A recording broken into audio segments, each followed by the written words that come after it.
Welcome back. We now have the candidates for mayor of the city of Connersville: Democrat Harold Gordon, Independent Holly Dunn, and Republican Brian Dobb. Let's begin with an opening statement from each of you. Mr. Harold, we'll start with you. Well, just let me know. My name is Harold Gordon, and I'm running for mayor on the Democrat ticket. Let me tell you why you should vote for me and the rest of the Democrat team. Voltaire once said, "Common sense is not so common." This team of Democrats are going to bring back common sense to city government. And we're going to do that by working with jobs. We're going to retain current employers and encourage men in good paying jobs by working with EDG, county governments, and the private sector. 2, we're going to restore financial responsibility and accountability to the taxpayer. After all, you are our employer and we work for you. Maintain and support first responders and improve all city departments. The team is going to support and with all local police and drug on the task force. We're going to seek and utilize state and federal grants to maintain and improve our city infrastructure. Right now, with the infrastructure we have in place, we are able to take on Everton Sewer, we're able to take on Milton Sewer, and we were able to take on the one up in Indot up there on in Interstate 70. I forgot their name, but anyway, we're getting ready to take on their sewer. We're going to repair and maintain and organize a street program that will be financially responsible. We're also going to work to create tourism and recreation opportunities. We're going to encourage in community development by asking for new ideas and opinions from you, the taxpayer. We're going to expand in recreational opportunities for our youth and senior citizens. And last, we're going to promote and encourage continued education for all ages. These are the ideas that the Democrat Common Sense team are going to work for you for your 4 years. Okay, thank you Thank very you. much. Ms. Dunn. Sure. Hi, I'm Holly Dunn, and I'm your independent candidate. And I'm excited for this opportunity because I'm going to tell you that I chose to move back to Connersville after pursuing graduate studies in Denver, Colorado. And I'm someone that's not afraid to address, big issues and sometimes do it alone, and not really, be conscientious of what others are going to think of me. I'm going to step out and be brave for Connersville and do whatever we can to see our city be all that it can be. When I look at the future, I know that our youth matter, and I know that we have to support small business, and our attitudes start with us. How we act, the words we say, and how we behave is how others will model. So if you choose me as your mayor, I will work hard and speak for our people. Okay, Thank you. Thank you very much. Mr. Dobb. First of all, Sydney, I'd like to thank you for moderating tonight. I appreciate your time, and I appreciate everybody else's time at home. This is a very critical election that we have. If you ask me, I think it's the most critical election that Connersville's ever had. One thing about me, and I don't speak much about me, but I'm an honest, hardworking man. I've started passing papers when I was 11 years old and haven't stopped since. My family is my mom and dad, Keith and Carolyn Dobb. I have 2 children, Cecily and Sarah Dobb. I have I'm going to say a great granddaughter, not a great granddaughter. My granddaughter was just born last week, and people ask me why I run for mayor. That's one of the reasons why I run. People talk about investing in their youth. I have youth. I want to invest in them. My neighbors have children.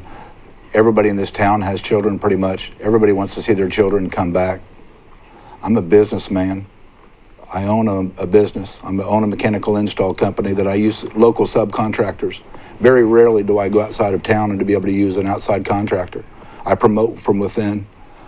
Most of the people that has ever worked for me, a lot of them has actually got hired at Dresser. When we go into Dresser, they started working and they liked our work. They asked me if they could hire somebody from my crew, and I said absolutely. And I didn't bat an eye because those people was able to improve themselves at Dresser. It's important for me to improve the quality of life in Connersville. Biggest thing about me is I'm not a politician. I'm a businessman. I know how to get things done. I know how to bring jobs into town. And there's one thing that I'm going to say. I'm not going to promise the world, and I'm not going to promise a lot, but I will promise one thing, that I'm going to give you the best effort, and I'm going to put more hours in than you've ever seen anybody put in for the mayor of Connersville. I know I can do it, but it takes a team. I need everybody on my team, Republicans, and Democrats and everybody else. I need us all working together. Thank you. Okay, thank you very much. All right, we're going to move on to our first question. Mr. Gordon, we're going to start with you on this one. Attracting business to Connersville is one of the main concerns of the community, but to attract business, it takes money, which Connersville, frankly, does not have. How would you create more jobs without creating a larger financial crisis? Well, that is true. Connersville does not have a lot of money to put into industrial development type groups. And so, main thing I would think you'd have to do is you have to utilize more of your tourism type stuff. You need to get with your tourism board, and you need to promote the Whitewater Valley Railroads, the museum, the art studios, the amphitheaters, recreational sports facilities. We need to get people coming in here because they say, well, you don't have a hotel, you don't have nice restaurants. Well, until you start getting people to come in to want to stay overnight, you have to have this stuff going on. You can't have the Thomas the Tank Inn on Saturday or this week and then something else. You got to get all this group together. You got to get all this people going together at the same time. So you create a lot of people in town, and maybe someone will come in and look at us. Okay, thank you very much, Ms. Dunn. Sure. Attracting business to Connersville is essential to our success. And what I would say is, by doing some research, I've found that as a nation, 50% of all jobs are small businesses. So looking at Connersville, we know, based on Purdue and Ball State, that small business that are homegrown in Connersville have had the greatest success. So when I look at the problem, I look at what do we know and how can we maximize our efforts. So one way I would do that is working towards having a business council where we're bringing in small businesses here in Connersville together, finding out how we can network and use each other for strength, and then looking at the gaps. What are the jobs that we have to outsource as we look to develop new business, and how can we support our existing business by bringing in new infrastructure to support them. Now, along that line, I think that we need to look at really a business incubator as far as homegrown. It's been said several times tonight that people in Connersville have great ideas, and I agree. If we know that homegrown businesses have had the greatest success, then we need to exploit that. Find those people who have great ideas, and then as a community come around them and find out how can we network them together so that perhaps it's not a one person, but a partnership. And then looking at what is available that we can use as resources to support them, from tax abatement to location. One of the ideas that I would love to really explore and kind of see come alongside with the Chamber of Commerce is a business incubator. And I think that essentially what that would do, it would be a great partnership even with Ivy Tech, which is an industry.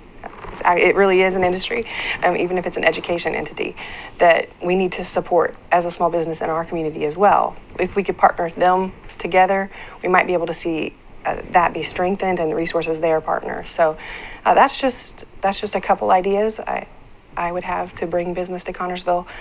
We also at the same time have to continue to partner with economic development, and we continue to look at what is available outside of Connersville to bring it in, knowing that where we are today, we need to focus on keeping what we have, keeping them strong, and then looking at what we can do to build on what's already here and create sustainable employment here in Connersville. Okay, thank you very much, Mr. Dobb. Actually, when I announced my candidacy, I already started working for Connersville. I already started trying to be able to bring in jobs. I've actually contacted several companies around. I've started working with local companies already to be able to, I feel that the best way to be able to get jobs, first you start local. If we can go into some of the local companies and to be able to find out what expansions there are possibilities they have, to be able to bring in companies that are sublet companies is what I call, that want to be able to do business with, say, like a Sapa or Wayzata or Howden or Stance, or Container Craft, or whoever it may be, small businesses. People are looking to be able to come into larger companies to be able to have, the resources already there. We have buildings available. Some people might not like it, but it's a Republican-held state. Republican-held state, we're going to get leads if you vote in a Republican candidate for mayor, because right now, even the representatives and the senators that represent our district are Republicans. We have a Republican governor. By doing that, they're going to actually look at Republicans. I'm going to be able to open up doors that most other, some of my opponents won't be able to. A lot of it is because it's a Republican-held state. Now, 2 years later, if it's a Democrat-held state, the instances might change a little bit. But for right now, we got to look at what resources are available for us. I feel that we have a lot of liabilities in this town that we need to turn into assets. I mean, you go south of 18th Street, north of 15th Street, over in the urban enterprise zone, all those businesses over there, they're just dilapidated business. When we come in and people see that, they're either going to say, well, what can we do there? And I feel that if we need to tear them down, if we need to work with somebody to be able to refurbish them, that's what a good possibility to be able to do. We also need to, reading the paper the other day about Jane's Corporation, and to be able to see some of the things that was behind the scenes that a lot of people didn't know when we granted a tax abatement for them. I hope everything turns out great for that corporation, and I hope they do bring in 100 jobs like they've talked about. But I feel it's very important, and we've learned this from Carbon Motors, and I'm not one, it's water under the bridge. We need to keep looking forward, but we need to qualify the potential businesses that are moving into town. There's a thing, in my industry, there's a Dun and Bradstreet number, a D&B number that most people refer to. That tells payment histories, banking institutions. It tells everything you want to know about a company. For us to be able to qualify a potential employer, we need to look at their Dun & Bradstreet number. We need to do our history on them before we even open up the door to be able to even talk about grants to them. Before we even open up the door to be able to even talk about it, potential employers, we got to qualify potential customers. We got to look at the states that have strict gun laws, strict prohibitions in their state. Look at Lake Mead area, look at the California area. They're getting fined by using too much water. We got New York that's actually passed strict gun laws. Why don't we actually go talk to Ithaca Gun Company? Why don't we go talk to the Winchester Remington or any gun company that's located in strict state laws? Why don't we go down to some of the Wayzata moved here because of 80% of their business was located within 250 miles. Why don't we network with that? There's a lot of contacts that I have already right now. I've got 3,200 contacts in my phone. I already have a database in my phone that I could turn over and start working with the EDG, that we could start at least contacting businesses. The mayor does get opportunities to be able to have people open up the doors, answer the phone, but we need to be able to pass that off to the EDG and work with them. I feel that the mayor is a sales manager of the city. I've been a sales manager for 20 years. I've promoted people, and I could promote this town as well. Okay, thank you very much. We're going to move on to our second question of the evening. Ms. Dunn, you will start for us. You are competing with a neighboring county, and they are offering to create a TIF district to lure that business to them. What can you do to counter their offer? I appreciate this question because I think that when we look at our community as a whole, we have to rebrand and remarket who we are. And in doing that, we have to look at what resources we have available to us, and including our great school. So 1 in 8. So as far as a company coming to town, 1 in 8 schools, I'm saying that wrong every time. We're one of school in, okay, I'll start that again. We have 8 schools in all of Indiana that have an early college high school. So essentially what that means is you can attend Connersville High School, graduate with an associate degree. When we sell Connersville to businesses, we have to promote the tax abatements that we do have available because we know that they work. We know that it's a very similar circumstances, and basically it also ensures that when business owners come in and they look at developing here in Connersville with tax abatements, we're going to be able to ensure that they grow and have benchmark points. As far as where investors are concerned, they're going to be able to have accountability in place, and so that's one thing. 2, I would also say that we have to really look at like the ball fields and some other things that we're doing in our community to promote us in a positive light. So for example, when you come into town, we need to be able to, as a community, have a brand so that when they look at us, they know who we are and what we're going to stand for, and that it is a great place to live. There are people here who care deeply, and that their streets are safe, and this is going to be a place to call home where their kids are going to come and thrive.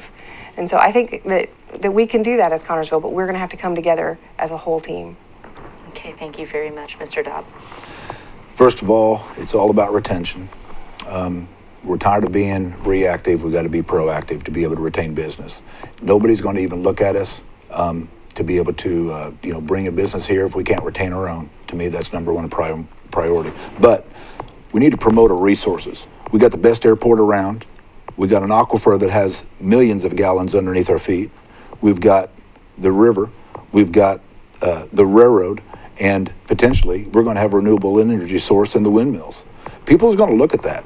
We're going to have a water resource. We're going to have a renewable energy resource with the windmills. And even though that they said that the energy is going to be sold to New York or California, I'm telling you what, if Honda wanted to be able to have our water, they could locate here. Now, I'll tell you what, we look back 10 years ago, and if Honda wanted to locate somewhere, they're going to look at Connersville. For one, I'm going to be able to sell Connersville. For two, they're going to be able to look at a renewable energy resource. For three, they're going to actually see our water resource. Those three attributes that we have is paramount that we promote those. We also have to be able to take potential employers that come into town to our small businesses. We have to show them that what we have with entrepreneurs. We have to be able to show them that people do not move out of town. When you own a small business in Connersville, we all work together, and that's paramount. Okay, thank you very much. Mr. Gordon.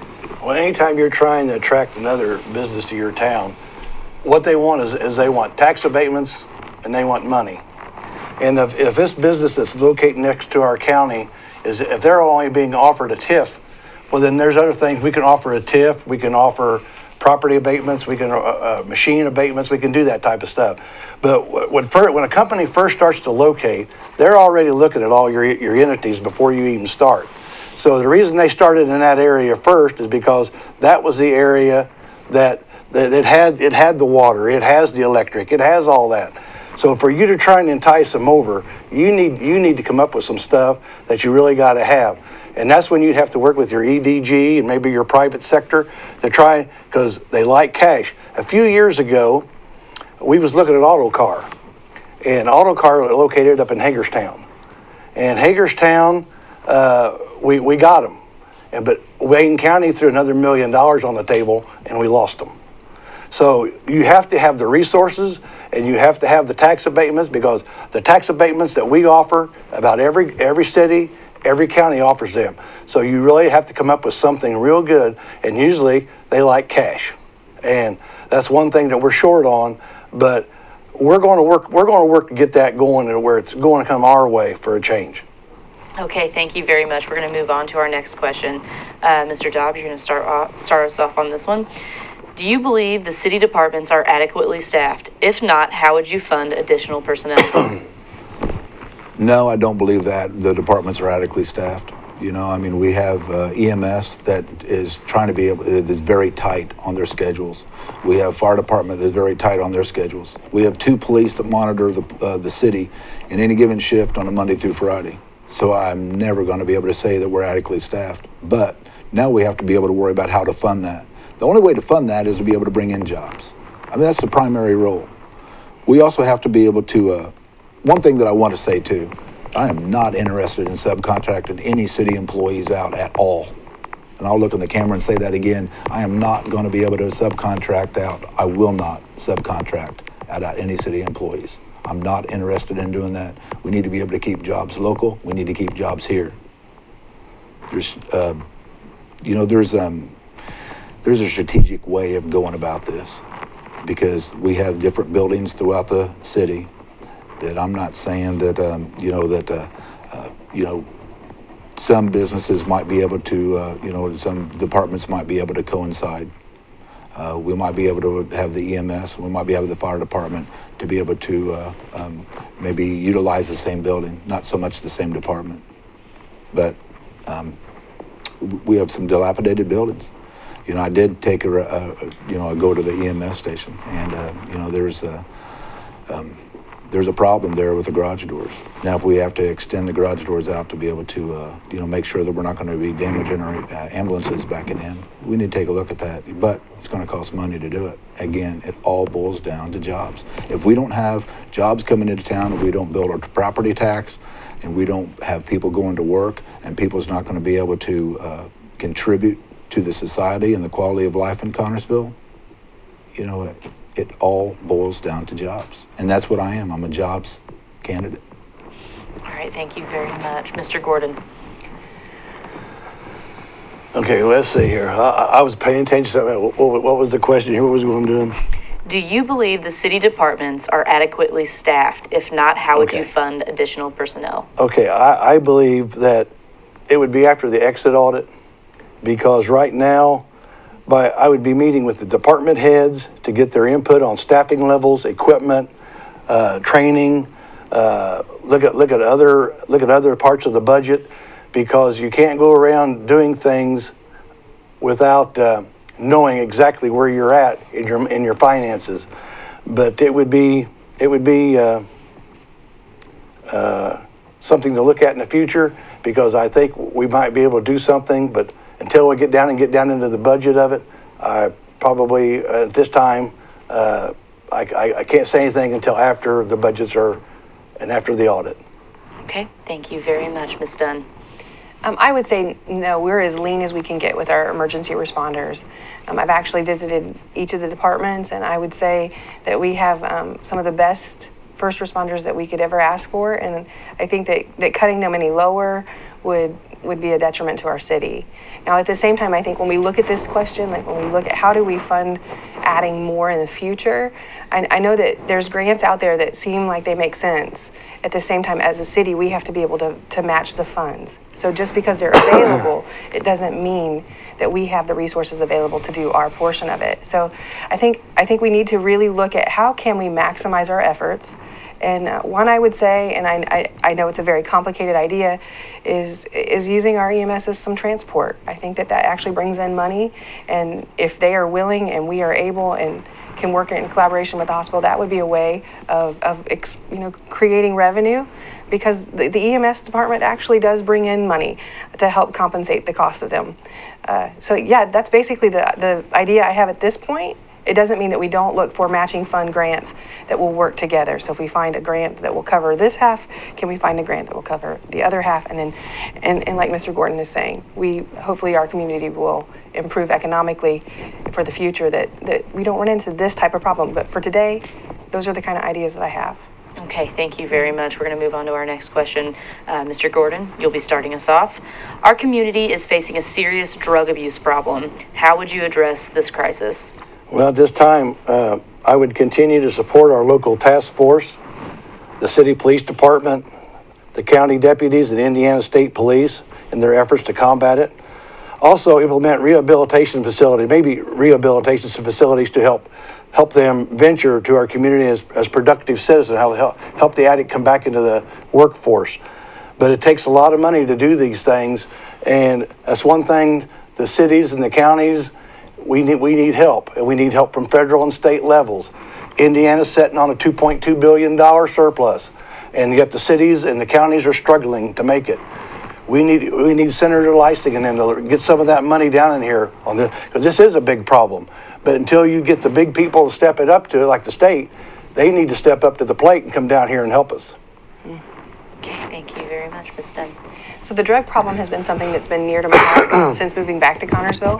Matter of fact, about 4 years ago, there was a meeting here in town, and I said we have a drug problem, and people looked at me like I was smoking crack myself. And here we are today with a drug problem.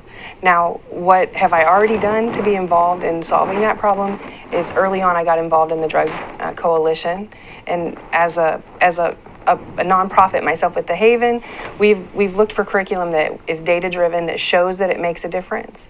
And those types of efforts we have to continue to promote, not create new things, but know and go after what will work. Now, at the same time, I think we have to go to the state level and continue to promote and ask and push that we continue to receive the support we've had with our task force. And then as a whole community, we have to realize that addiction is something that doesn't just go away. It doesn't just go away. People relapse. It is part of the journey. And what we can do to support them is looking for opportunities so that they can get the treatment they need and the support that they need here locally, and get around the idea that as a community, this isn't something that's just going to disappear overnight, that together we're stronger. So if we can work together, it will start stronger, and we will see a change. Now, part of that is stopping being reactive and really focus on being, ahead on in the beginning and go after the root causes of it. So what are some of the reasons that people are turning to drugs, and trying to address that as a community as well? And so that would be how I would focus with the drug problem. Thank you. Okay, thank you very much, Mr. Dobb. Again, jobs, because I feel that without the lack of jobs, that leads to depression. I feel that depression leads to drug use. Drug use leads to stealing, all different types of the crimes. One problem that we have, and we've noticed it back in the 60s, is when both of the parents had to be able to go to work, they left their kids home alone. And then during the 70s and the 80s, and even into the 90s, and now today, we've actually had our kids that are raising ourselves. The kids have no supervision because the mom and dads have to go to work. They have to be able to go to work in Greensburg, Shelbyville, Indianapolis, and Cincinnati, and anywhere else. And then they're spending too much time alone, or, the kids are, and the parents are spending too much time away from it. I want to be able to work with other communities, and I don't know which community would want to work with us, but I'd be willing to open up the doors.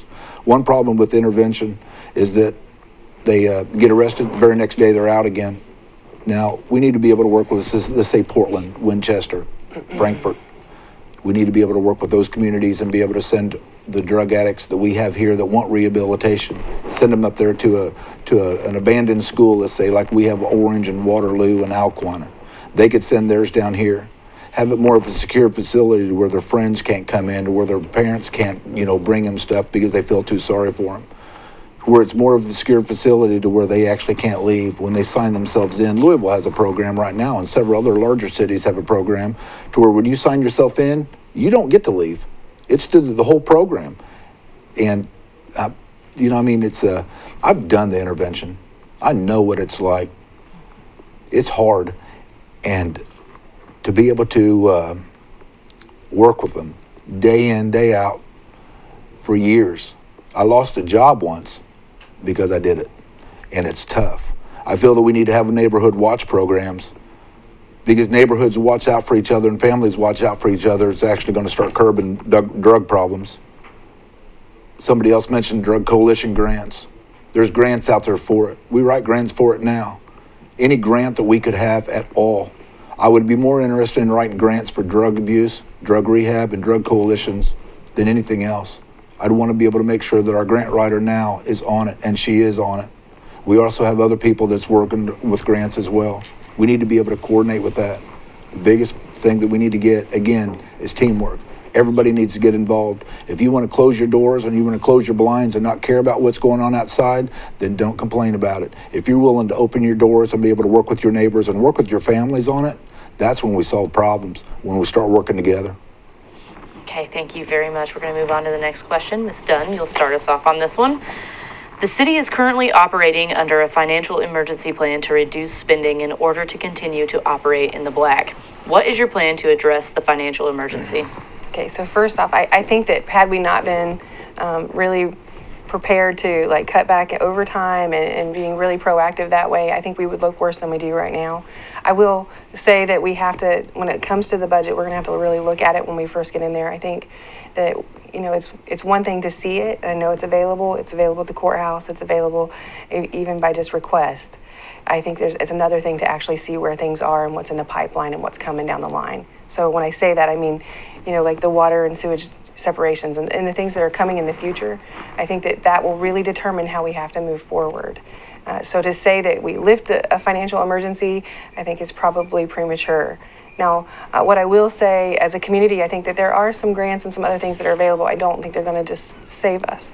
I think we can maximize our efforts by finding people who want to go after relevant grants that are going to support our first responders, support programming for Fayette County, and then let our current grant writer oversee them. Work towards working in a collaborative way, find ways that we can do that without having to spend more money, and at the same time really promoting job growth here in our community, as well as addressing some of the root causes. And if we can come together and do that collaboratively and work together, we're going to find that Connersville is going to be in a better financial place. Okay, thank you very much, Mr. Dobb. Well, I've said this before during the primary, and I'm going to stick with it. Smart buying is what we need.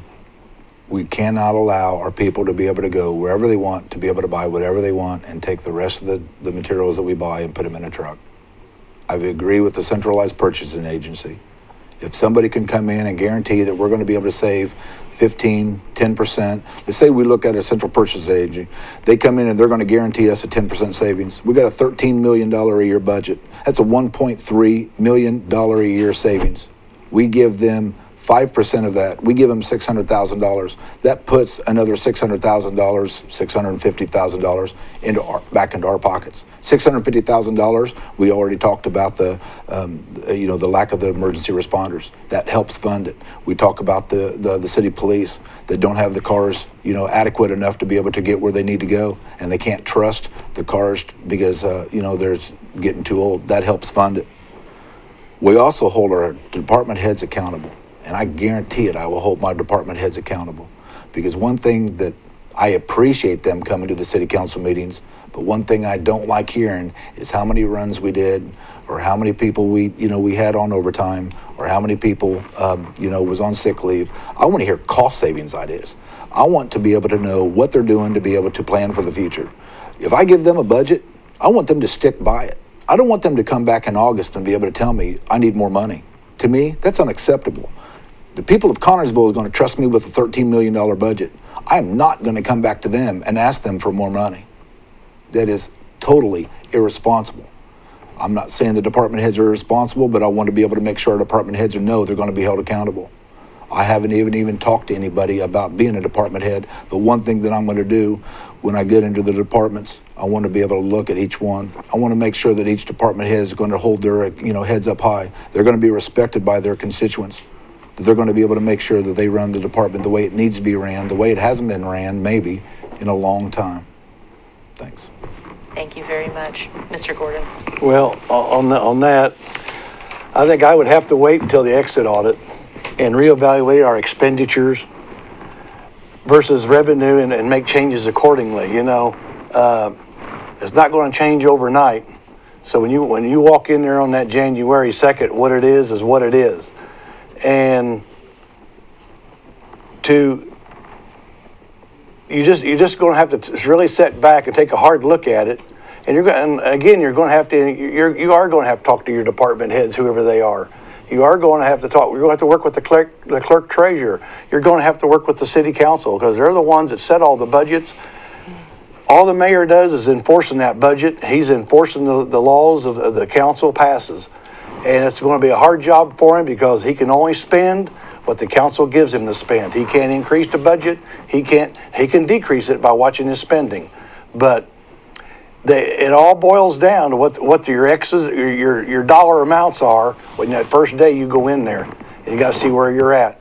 But right now, I think they've done everything they could to keep it to where it is right now. And I think the council and they've worked hard. Board works. I mean, we don't always agree on how they've done things, but it's evidently some of it's working, and that's what we're looking for because we're not in the black. So, but we'll look at it again January 2nd. Okay, thank you very much. We're going to move on to our last question of the evening. Mr. Dott, we're going to start with you on this one. Our city has seen a decrease in the level of education of our citizens as children leave our community to attend college and then don't return. What can be done to stop this trend? One thing that I was involved with, one reason why I came back is because I went to the Connersville Area Vocational School at the time, which is now the Whitewater Technical Career Center. I learned a trade. One thing during that school is I was able to learn an electrician. I was able to be able to save money doing what I was doing. There is very few schools in the state that offer what the WTCC offers. For us to be able to work and co-op with those students, if we're getting ready to hire somebody, why don't we actually hire from within? Why don't we actually have some of the programs funded, in part by the city and the county and maybe even the state, to be able to have students that go through a program. If we're going to be hiring a utilities person, or if we're going to be hiring a street department or a fire department, why don't we promote from within, and why don't we actually start with the Whitewater Technical Career Center? Why don't we help, have the co-op students? If we're going to hire part-time help, we need to be able to make sure that those kids are involved. Those kids need to be some of the first ones hired. I'm not a nepotism type of guy. I'm not going to be hiring some of my family members. I want to be able to hire the kids that are achieving at the school and the ones that are actually putting in hard work. I want to promote hard work. Also, there's a Manufacturing Matters program with Ivy Tech. We need to work with that. We need to enhance that. Manufacturing Matters is where the people that are out of work are able to go into Manufacturing Matters and they teach them a program. They're working with the building trades or working with machine trades. We have businesses around here that are dying for that kind of help. If we can, that Manufacturing Matters, actually you would go in and businesses bid on you pretty much. They want to be able to say, okay, well, you know, this is what we offer, and then other companies say this is what we offer. To enhance that, we have IU East programs, we have Ivy Tech programs, we got the Technical Career Center, and we have the high school. And I don't think that anybody has actually tried to be able to work all of it together and to be able to then bring it back into the city. I promote entrepreneurs. I'm a small business. I've had opportunities of going outside the state and outside the city and making a lot of money, but I've turned them down because my family's here. I want to be here. And this is where I became, you know, who I am today. Okay, thank you very much, Mr. Gordon. Well, in order for you to get your kids to come back, you have to create jobs that they can come back to. Again, you would have to work with EDG and to create the jobs, to go after the jobs that would cause your kids to come back. You know, our school corporation right now, I think we're lacking teachers right now, so I don't know why, you know, we're not getting more teachers into it. But our manufacturing down, so it's going to be hard to get those kids back in here. But like I said, it's going to be the EDG, the private sector, the county. We're all going to have to work in here to bring people back so these kids will come back to our site. And I just look forward to the job to do it, and I want to do it because I'm getting anxious to start on it. So that's what I'd like to do. Okay, thank you very much, Ms. Dunn. Sure. I'm going to start with a story. I'd been working at Connersville High School, and when I had given my resignation, I wanted to tell one specific young man first why I was leaving and how before he heard it from anyone else. When I told him, he said, "I want to cry, and yet I'm so excited." And the one thing why he wanted to cry was he felt like I wasn't going to see him change. When I asked him why he was excited, he said, "For the first time in my life, I want to live in Connersville." I think our youth need to feel valued. They need to feel like they have a purpose and a place. And as mayor, I will bring that. I know that. One of the things that I know also, and I kind of fall into that statistic myself, and that is people will live where they feel like they can make a difference. When you look at living in a city, traveling 45 minutes to work is not a big deal. It's just not. In Connersville, we kind of have that mindset that people won't commute, but that's not true. When given the opportunity, I moved back to Connersville from Denver, Colorado. I chose to live here. I called this home because I knew it was a place I could live and I could make a difference. Our youth, if we give them the opportunity and we help them to know that they have a voice and that their opinions matter and that we'll use their ideals and implement them in this community, we're going to see a change. We're going to see people who want to come home because it is where their family lives. And instead of encouraging our kids to go live elsewhere, and they were later when they get married and have babies, we decided to follow them. And instead of seeing that flow, when we make home a place that they want to come back to and we empower them to know that they can be a part of that change, they're going to want to live here. And I'm seeing it. I'm seeing it in internships with kids who are wanting to come back from college and serve with the committee to elect me. And I'm seeing it every day in the words of encouragement of them rooting me on. If we make this a place where they feel like they have a voice and we feel like they can make a difference, that's where they're going to choose to come back to. Good job, good job. All right. Thank you very much, everyone. Everyone did fantastic tonight. We are going to move on to our closing statements, okay? I want to open the floor to Mr. Gordon first. Okay, well, in closing, I just want to say that I believe that I am the best qualified of the three candidates to lead this city forward. I served 5 terms on city council and other committees and boards. Some people believe that if you can run a business, you can govern a city. That's not true. Businesses are run to make a profit. Government is ran to serve the taxpayer and give them the quality of life they deserve. Please vote for Harold Gordon and the Democrat team November 3rd. Thank you very much, Ms. Dunn. Yes, I'm not a politician, and I'm going to tell you that straightforward. I know that some people would question even why I would do this. I'm going to tell you that I'll do this because I believe in Connersville. I believe in the future, and I know that it can change. I know that it starts with us. It starts in how we act, how we conduct ourselves. And just because someone can treat each other with respect, it doesn't mean that we don't have backbone to stand up to contracts and do negotiations and attract business. So I'd ask that Connersville come together and elect me as their next mayor, and I appreciate that very much. Thank you so much. Okay, thank you very much. Mr. Dobb. I deal with state contracts on a daily basis. That's part of my job. I deal with the national government on a daily job. You know, that's my job to do. I own a home. I'm a taxpayer. I've revitalized houses in town.